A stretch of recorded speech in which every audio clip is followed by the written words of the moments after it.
What's going on, my friends? I'm trying to pay attention to the road here a little bit.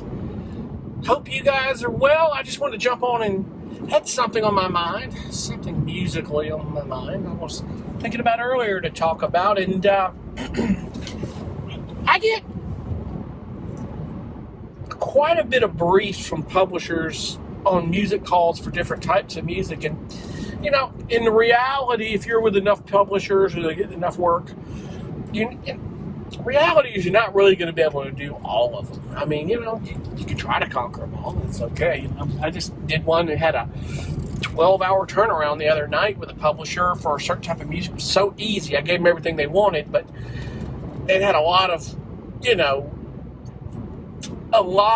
submissions, but I just said, I don't think they're going to take it, and that's fine, because it was easy to do, and the good thing is that track I'm going to take and I'm going to finish it and turning it into something else. It's going to go with another publisher. That's the beauty of that, If it goes with them, that's great. I gave them what they wanted on that. If not, we're going to go further and we're going to complete it and do something and get it with another publisher too, and that's the beauty of that is you never want to waste good music. Don't let tracks go to waste, and don't let them sit on your hard drive. Never do that. Finish these tracks, get them out there, let your music do your work for you. You don't know, at some point it's going to get placed, but it's a numbers game. But back to my point of what I wanted to get on and talk about was simply this. On these briefs that you get, I think for the title of the video, notice is how to stay focused on a lot of these briefs, especially ones that go beyond a week, or a couple, say you got a couple weeks to do as many tracks as you can, or they may say, listen, only send us 5 at a time, or I have some publishers and clients will say, just send us 1 track at a time. We get so many submissions. We go one at a time. If we want you to do more, we'll let you know. And that's understandable. They get a lot. It's hard to screen that stuff. But regardless of it, the more you get in that brief, it's hard to focus, and you start drifting away from the actual, unless it's a genre of music that you're so good at that you're not. You start drifting away from the reference tracks, and you're nailing it for a while, and then all of a sudden you're writing stuff that's kind of veering away from the target genre of what they're looking for, and that happened to me. It happens to everybody.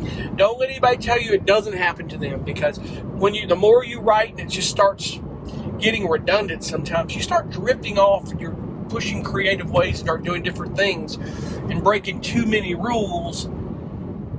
Then this music starts to kind of veer away from that, and the type of music that I was doing, to help you better understand what I'm talking about, is I was doing a Stranger Things type stuff. And I think, let's see, how many tracks did I do? 15, 20 tracks or something. And I had other things I was doing in the middle, and I was like, okay, let's just get these done, and I got the other things I got to do. And the last 3 or 4 tracks and that started getting redundant. He said, listen, those kind of fell off target, but I can really use them for something else. They're going to be great. The one thing I can tell you is to not be distracted and not anticipate so much. In other words, keep listening to your reference tracks and just stay focused on the target genre so you don't drift, and just try to be cognitive of things that you do, because it can get redundant, but yet everything you do is in the same vein. It's almost like taking the one good track you do and repurposing these tracks. Just keep your eye on the ball with that, because it's easy to get your brain off and drift, and then the music starts to sound less and less like the target genre that you're trying to do. And I don't know what it was I did or didn't do, and I may have added some synths or percussion I added. It may just have been the whole vibe of the track. I really don't know. I didn't ask him that. I just said, all good. I appreciate it. Sometimes you just, less you say the better. Just, he's going to use it no matter what. Move on. There's a place for it. But that's also what I just said. And my point was, there's always going to be a place or a home for your music, or a purpose for your music. Finish it. Narrow it down and get it somewhere where there's a home and it will get placed. One of the biggest things that I've learned out of this was just don't get impatient. If you start getting tired from doing it, take a break. Just take a break and just start listening to the reference tracks some more and just focus. Because it's easy to veer off these reference tracks and the target genre that you're trying to write for if it's something that you're not real good and you don't do a lot of. And that can happen. It's frustrating, but it happens to everybody. And I think it's one of the biggest points I want to make is don't get discouraged. It happens to everybody. Don't think there's something wrong with you, because I can tell you many times I get pissed and go, I really do suck, or something seriously wrong with me. We all go through that. It's just a part of that frustration that will actually fuel you to make you a better composer. Really will. I just wanted to get on and kind of go over a little bit, and we all go through this, and we all veer off and drift in these briefs. And I think the best way to stay focused is just keep your mind on that genre of music as if that's the only thing you do, and don't worry about anything else you have to get done and looking to, unless it's something you have to stop and do, and it's a bigger or better opportunity. Like for instance, I did some work for hire stuff, and in the middle of my month, I had to stop and do 4 tracks for a publisher. They were paying me money up front. It was a complete buyout. But, I said, I'll give them 4 tracks. The money was good. Why not?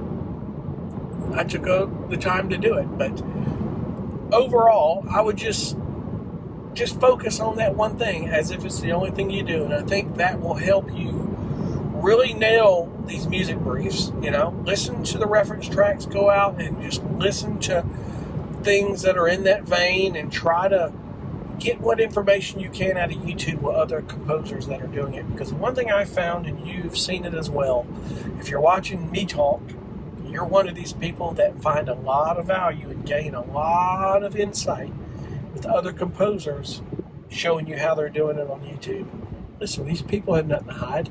They love getting on and showing you how to write these genres of music. And I'll give you an example. I was on this morning getting a lot of insight on lo-fi hip-hop music. I never thought I'd ever be doing that, but I can do it. It's really easy, and I've already done some things that's very close to that. Lo-fi hip-hop is basically just in the percussion and in the production, in the BPM. And I'm going to start doing it for another opportunity, and if it doesn't work, hey, I tried. It's not that big a deal. You can't conquer every genre of music, and I will say if I've learned anything about music licensing and writing for film and TV and various things, don't try to conquer everything, because you're not going to be able to do it. It's good if you can do it. I'm not saying that people can't do it. There are some people out there who can probably write any genre you throw at them. They're amazing. But the ultimate success I've seen in this business, and I still struggle with it, I'm not going to lie, is that the people who have 1 or 2 genres they're tops at, and that's what they do the most of, they're doing probably 80 or 90% of their year is that one genre, maybe the 2 that are close together. That's their specialty. It's where their biggest success lies in. And it's true, because that's where people are going to see it. Your A game is on that one genre, and you become unstoppable with it. People are going to see that. Eventually, the right people are going to see it, and they're going to want that music. It's going to get in the right hands. If you're working with the right publishers, you're getting the placements. Listen, there's a lot of composers and a lot of publishers in this industry, and I've said this before, but it's still a small industry. It's small as if people talk, and people see things, and people discover things. I've had people walk up to me and recognize my name when we were talking in Conversation and Production Music Conferences. Oh yeah, I was in such and such a popular show. Are you that Chris Williams? Because they have to ask, because I had the most common name in the world. But in the publishing industry, there's not many Chris Williams. So who knew? I said, yep, that's me. He goes, yes, I think I've heard some of your music. Didn't tell me where they used it. They may have downloaded it and used it. Probably didn't think to tell me or remember, but there are people that knew me or knew me through other publishers, or you name it. It's a small industry. People talk. That's, just like if you aren't being ethical in this business, I promise you, word's going to get around about you. So be careful what you do in this business as a whole. And I think that's what anything you do in life, to be honest. So I'm babbling. I'm going to get off here, but I just want to get on and just tell you, we all struggle with focusing on these music briefs and trying to stay on target with a certain genre, and you're going to drift. It's going to happen. Just steer yourself back in and focus, and you'll get it. It's something I struggle with, and I struggle with trying to figure out how much a year do I need to do what I'm best at. What I know I can do, should I do that? We don't know. Trying to figure out whether you're making the right decision to go that direction and write for that library or for that client or that library, because you don't know. I mean, eventually you will know. If you start seeing a ton of work coming out and a lot of money coming in, you're going to know. And I think that's where a lot of these guys figure it out. They know where their forte is, and they know where their bread and butter is, because eventually you stay the course. You're gonna see it, because the money will come, the work will come, and you'll know where it's coming from. But anyway, I'm babbling. I'm going to get off here. I appreciate you guys for watching. We'll see you guys in the next video, and have a good one. Anybody has any insight on this, chime down in the comments. I'm always interested in what your experience is on this, if you have a better insight on this. Thank you. Have a great one. Be cool.